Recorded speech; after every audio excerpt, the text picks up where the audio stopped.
പ്രിയമുള്ളവരെ, വിശുദ്ധ ബൈബിളിനെ ആസ്പദമാക്കിക്കൊണ്ട് ഞങ്ങൾ സംപ്രേഷണം ചെയ്യുന്ന ഒരു ചാനലാണ് ബൈബിൾ വചനങ്ങൾ എന്ന ഈ ചാനൽ. ഈ ചാനലിൽ കൂടി വിശുദ്ധ ബൈബിളിലെ പഴയ നിയമത്തിലെ ഉൽപ്പത്തി പുസ്തകം മുതൽ പുതിയ നിയമത്തിലെ വെളിപാടിന്റെ പുസ്തകം വരെയുള്ള എല്ലാ അധ്യായങ്ങളും ഉൾക്കൊള്ളിക്കുവാൻ ഞങ്ങൾ ശ്രമിക്കുകയാണ്. ഈ ദൈവവചന ഭാഗങ്ങൾ കേൾക്കുന്ന എല്ലാവരും ലോകത്തിന് ശാന്തിയും സമാധാനവും നന്മയും ഉണ്ടാകുവാൻ വേണ്ടി എന്നോടൊപ്പം സർവശക്തനായ ദൈവത്തോട് പ്രാർത്ഥിക്കുക. അതോടൊപ്പം തന്നെ ഈ ചാനൽ കാണുന്ന എല്ലാവരും ഞങ്ങളുടെ ചാനൽ ഒന്ന് സബ്സ്ക്രൈബ് ചെയ്യുക. സബ്സ്ക്രൈബ് ചെയ്ത് താഴെ കാണുന്ന ബെൽ ഐക്കൺ കൂടി ക്ലിക്ക് ചെയ്ത് ഞങ്ങളുടെ തുടർന്നുമുള്ള എല്ലാ അധ്യായങ്ങളും നിങ്ങൾക്ക് ലഭിക്കുന്നത് പോലെ ഞങ്ങളോട് സഹകരിക്കുക. ഈ ദൈവവചന ഭാഗങ്ങൾ കേൾക്കുന്നവരെല്ലാം ആദ്യമായിട്ട് കേൾക്കുന്നവർ ഉൽപ്പത്തി പുസ്തകം 1 മുതലുള്ള അധ്യായങ്ങൾ കേട്ടുവരാനായിട്ട് താഴ്മയെ അപേക്ഷിക്കുകയാണ്. നിങ്ങൾ എവിടെയും പ്രാർത്ഥനാ നിർഭരമായ സഹകരണത്തിന് നന്ദി അർപ്പിച്ചുകൊണ്ട് ലേവ്യരുടെ പുസ്തകം 3-ാം അധ്യായം.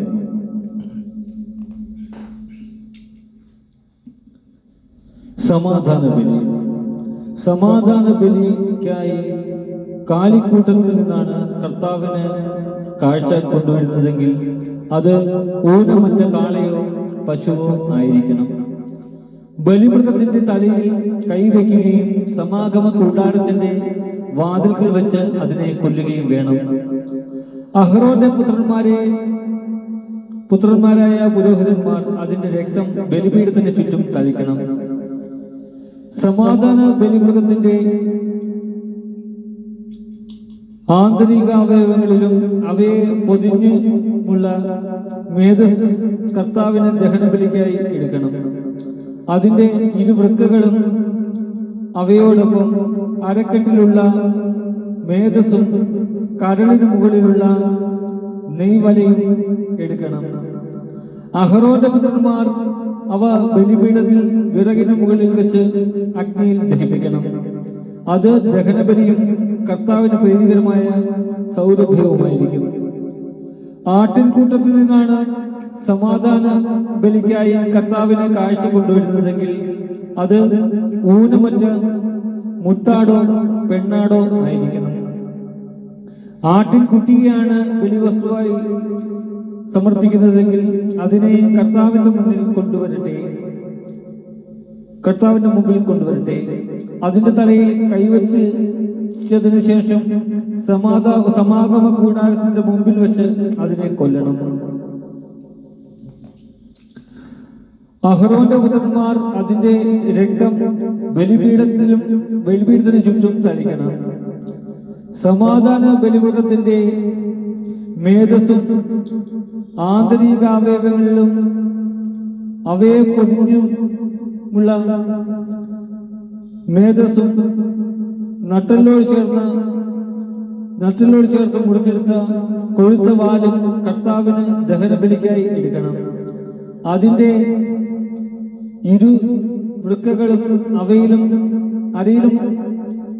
അരക്കെട്ടിലുമുള്ള മേധസ്സും കരളിന് മുകളിലുള്ള നെയ്വലയും എടുക്കണം. പുരോഹിതൻ അവ കർത്താവിന് ഭോജന ബലിയായി ബലിപീഠത്തിൽ ദഹിപ്പിക്കണം.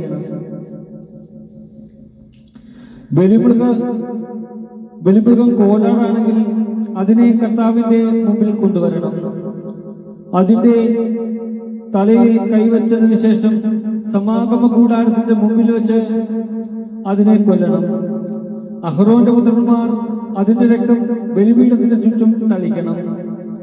അതിന്റെ ആന്തരിക അവയവങ്ങളിലും അവയെ പൊതിഞ്ഞുമുള്ള മേധസ് മുഴുവനും കർത്താവിന് ബലിക്കായി എടുക്കണം. അതിന്റെ ഇരുവൃക്കകളും അവയിലും അരക്കെട്ടിലുമുള്ള മേധസ്സും കരളിന് മുകളിലുള്ള നെയ്വലയും എടുക്കണം. പുരോഹിതൻ അവ ബലിപീഠത്തിൽ വെച്ച് ദഹിപ്പിക്കണം.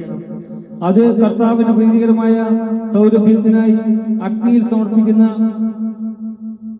ഭോജനബലിയാണ്. മേധസ്സും മുഴുവൻ കർത്താവിനുള്ളതേ. രക്തവും മേധസ്സും ഭക്ഷിച്ചുകൂടാ എന്നത് നിങ്ങൾ